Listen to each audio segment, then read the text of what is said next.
teman-teman, perkenalkan nama saya Intan Rahmawati dengan NIM 23103100117. Nah, tujuan dari pembuatan video saya kali ini adalah untuk memenuhi tugas dari Ibu Frestanti selaku dosen pengampu mata kuliah Psikologi Pendidikan. Di sini saya akan mereview materi mengenai konsep dasar psikologi pendidikan yang di dalamnya terdapat definisi psikologi pendidikan, tujuan dari psikologi pendidikan, manfaat dari belajar psikologi pendidikan, objek serta metode psikologi pendidikan, peranan psikologi perkembangan dalam pendidikan. Baik, tidak berlama-lama, mari kita mulai.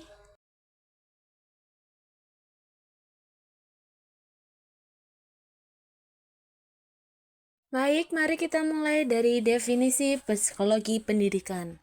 Psikologi pendidikan merupakan bagian dari studi psikologi yang mempelajari mengenai proses yang berhubungan dengan pendidikan. Dari sana kita bisa melihat bahwa ada hubungan yang kuat antara psikologi pendidikan dengan kegiatan mengajar. Konsumen utama dari psikologi pendidikan sendiri adalah tenaga pendidik dan guru.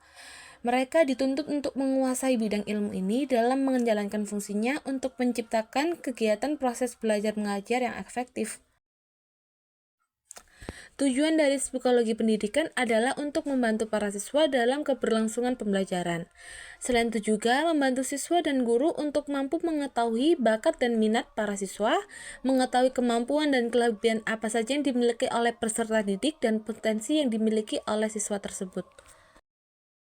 Ruang lingkup psikologi pendidikan adalah untuk mempelajari, meneliti, dan membahas tentang tingkah laku manusia yang terdapat dalam pendidikan. Di antaranya adalah 1. Tingkah laku belajar dari siswa, 2. Tingkah laku mengajar dari seorang guru, dan 3. adalah tingkah laku mengajar dan belajar yang terjadi akibat adanya interaksi antara guru dan siswa.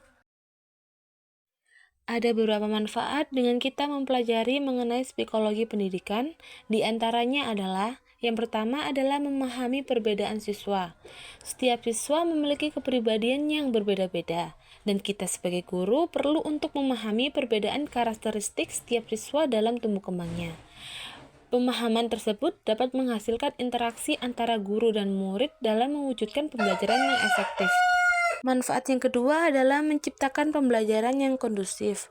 Pengetahuan tentang cara bagaimana interaksi dan melakukan pendekatan pada siswa dalam psikologi pendidikan dapat menciptakan pembelajaran yang kondusif dan proses pembelajaran yang efektif. Manfaat yang ketiga adalah memilih strategi pembelajaran yang tepat, yaitu mempelajari psikologi dalam mengenal karakteristik siswa akan memberikan kemampuan dalam memilih strategi pembelajaran yang tepat. Dengan begitu, tenaga pendidikan mengetahui metode pembelajaran yang disukai oleh siswa setelah mengimplementasi strategi pembelajaran yang tepat dan memberikan situasi belajar yang efektif. Dan yang keempat adalah memberikan bimbingan kepada siswa. Psikologi memberikan kemampuan bagi guru dengan pendekatan emosional dari hati ke hati untuk mendapat kepercayaan dari siswa. Ketika siswa sudah mempercayai gurunya, maka proses penyelesaian masalah dapat dilakukan dengan mudah. Objek psikologi pendidikan menurut Muhyiddin Syah itu terbagi menjadi dua. Yang pertama yaitu siswa, yaitu orang-orang yang belajar, termasuk pendekatan strategi, faktor yang mempengaruhi, dan prestasi yang dicapai. Yang kedua adalah guru, yaitu orang-orang yang berkewajiban atau bertugas mengajar termasuk metode, model, strategi, dan lain-lain yang berhubungan dengan aktivitas penyajian materi pelajaran. Ada beberapa metode dalam psikologi pendidikan. Yang pertama adalah metode eksperimental, yaitu sebuah pengamatan yang nantinya akan dilakukan dengan teliti, terutama terhadap gejala-gejala jiwa yang memang ditimbulkan secara sengaja. Hal ini meliputi kemauan, pikiran, ingatan, perasaan, hingga lainnya. Kelebihan dari metode ini yaitu dapat melakukan pengontrolan secara ketat pada faktor-faktor yang memiliki kemungkinan sehingga dapat mempengaruhi hasil dari penelitian. Yang kedua adalah metode kuestiner, yang merupakan serangkaian dari pertanyaan-pertanyaan yang mana berkaitan langsung dengan topik yang ada dalam ilmu psikologi, pendidikan, dan sosial. Keunggulan metode yang satu ini terutama dalam proses belajar yaitu, yang pertama tidak akan memakan banyak biaya, yang kedua ada banyak data-data yang dapat terkumpul dalam waktu yang singkat. Yang ketiga adalah metode klinis, yaitu sebuah tempat diagnosa dan juga pengobatan untuk berbagai macam jenis kelakuan, gangguan fisik, hingga perkembangan. Tujuannya yaitu untuk mengetahui individu apakah memiliki gangguan atau kelainan dalam batas-batas waktu yang terbilang cukup lama.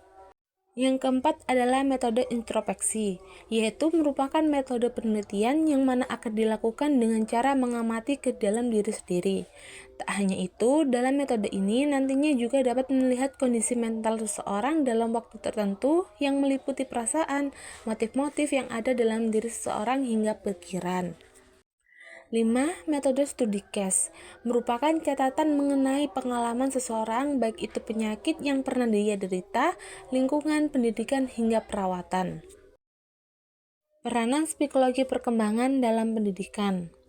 Tujuan utama pendidikan sebenarnya bukanlah untuk mencari atau mendapatkan suatu pekerjaan, tetapi pendidikan sebenarnya lebih ditujukan untuk mengubah mindset seseorang dalam berpandangan atau menyelesaikan masalah. Dalam mengubah mindset tersebut, dibutuhkan seorang pendidik yang dapat memahami sampai mana tahap perkembangan psikologi muridnya. Hal tersebut sangatlah penting karena perkembangan setiap orang berbeda-beda dan terdapat faktor yang juga dapat mempengaruhinya. Dan dapat ditarik kesimpulan, jadi memahami psikologi perkembangan merupakan hal yang sangat penting saat kita menjadi pendidik maupun orang tua, agar kita tahu sampai mana tahap perkembangan anak dan tentunya juga dapat memberikan solusi yang tepat atas permasalahan yang dialaminya. Baik, sekian review saya mengenai materi konsep dasar psikologi pendidikan.